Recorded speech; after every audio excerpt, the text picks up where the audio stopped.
Good evening, Professor. Today I'll discuss about our presentation topic, Toyota case study. First of all, this is Maidul and I will be presenting my case study that titled Toyota's Falling Market Position, the Missing Link to Net Zero Supply Chain. Over the next few minutes, I'll walk you through the key findings, analysis, and actionable recommendation that could help the Toyota regain its leadership in both operation and sustainability.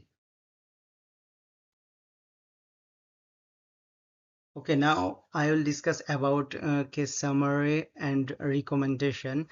As we can see, Toyota is globally respected for its operational efficiency, especially through the Toyota Production System, or as we know, it is TPS. However, in Greenpeace 2023 Environment's Guide, Toyota ranked among the lowest automakers for decarbonization performance. The key challenges for low zero emission vehicle share high scope 3 emission, as per we can see, especially from the use of sold products and relatively low renewable energy adoption. My recommendation for straightforward to transformative accelerate ZEV production because it scale renewable energy use, that hold suppliers accountable for carbon targets, expand the closed loops recycling, and adopt digital tools like we can say blockchain for carbon tracking. Now I will discuss about some problem identification and scopes for Toyota company. So Toyota's scope 3 reporting covers activities it control operationally, including tier 1, tier 2 suppliers. So it selects categories based on size, stakeholders interest, data quality, and reduction potential.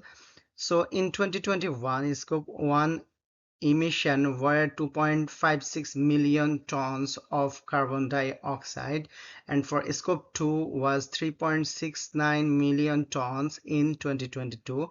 So the use of sold product category alone accounted for over 307 million tons. That is huge. So more than 80% of total scope 3 emission. So this is the shift single biggest decarbonization challenge for Toyota that they face, and it's really huge. Now I will figure out the qualitative analysis. So why did Toyota's decarbonization, that ranking drops? There are some reasons behind it. First of all, its ZEV adoption is far slower than their competitors. Secondly, renewable energy use is only 13%, that far behind industry leaders. And thirdly, suppliers' engagement on carbon reduction is very weak, and we can say it's only 3% progress toward its 14% of their target. So on the positive side, we can say TPS principles like just in time and ZDOCA that do reduce waste and emission. However, JIT's dependence on global suppliers can lead to carbon heavy logistic when the disruption occur, and which is a very constraint Toyota needs to address.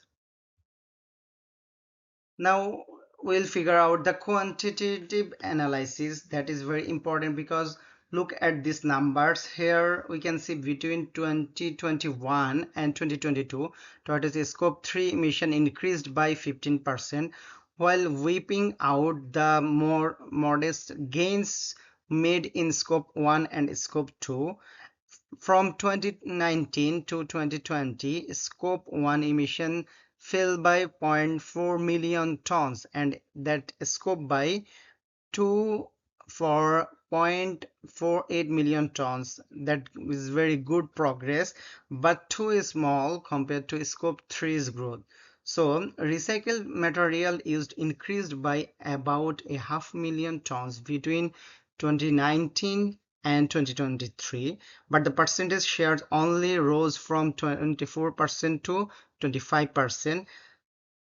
So we can say the data clearly shows if Toyota wants to hit in 2050 net zero goal, scope 3 especially use phase emission, and that must be their focus. Now we can take our decision making assessment because we already know many information. Internally, we can go Toyota face legacy dependence on hybrids because their high retooling costs for EV production and supply chain complexity. Externally, it's under pressure from stricter regulation that makes ESG minded investor and EV driven consumer demand. So their trade-off are real and higher short-term cost for potential suppliers, turnover, and temporary market share loss in ICE friendly region. So but the long term the gains in competitiveness, reputation, and compliance that outweigh these sacrifice. Now I'll discuss about recommendation in action. So here's how the recommendation play out in production. First of all, ramp up ZEV production and commit to phasing out ICE in major markets by 2035. Secondly, boost renewable energy sourcing to 80% by 2030 through power purchase agreements on site installation. Thirdly, we can say integrate carbon KPIs into supplier contract, pushing tier 1 and tier 2 so suppliers toward science-based targets. And fourthly, expand their closed loop recycling progress to raise recycling material share to 40% by 2030. And finally, implement a blockchain-based carbon tracking system to ensure real-time transparent emission data. There are some expected impact. So if implemented, this action could cut scope 3 emission by 30% by 2030 and push Toyota into the top 5 automakers in Greenpeace's ranking and maintain the operational excellence of TPS while the integrated carbon as a core performance metric. Now I will discuss about conclusion. So to conclude, Toyota's operational strength can absolutely be leveraged to achieve environmental leadership, but only if carbon is treated as another form of waste to eliminate. With bold action, today Toyota can meet its 2050 net zero target, restore its competitive advantage annually, and they can lead the industry in sustainable mobility. So thank you for your attention, and in my next slide I added all of my references.